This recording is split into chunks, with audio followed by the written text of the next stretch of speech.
লাইভে আসি একটু আড্ডা দেওয়ার জন্য, যদি লোকজনই না থাকে তাই সব কমেন্ট না করা ইচ্ছা, তাহলে তো আর থেকে মজা নেই।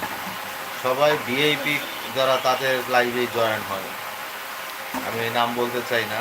তারপরও কয়েকদিন যাবৎ একটা জিনিস আমি খেয়াল করতেছি, আহ, মানুষ সবসময় একটা জিনিসের পিছনে সবসময় থাকে, একজন আরেকজনের বদনাম করবে, এই জিনিসগুলা মানুষ অনেক মনোযোগ দিয়ে দেখে।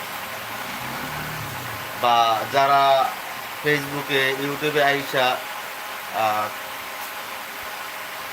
আপনার দুইটা তিনটা বিয়া করে, আবার একজন একটা বউ ছাইরা দিয়ে আর একটা বউ নিয়ে আসে, এই কন্টেন্টগুলো মানুষ বেশি দেখে। আসলে এগুলো তো আর আমরা তৈরি করতে পারবো না, কারণ আমরা ওই ক্যাটাগরির মানুষ না।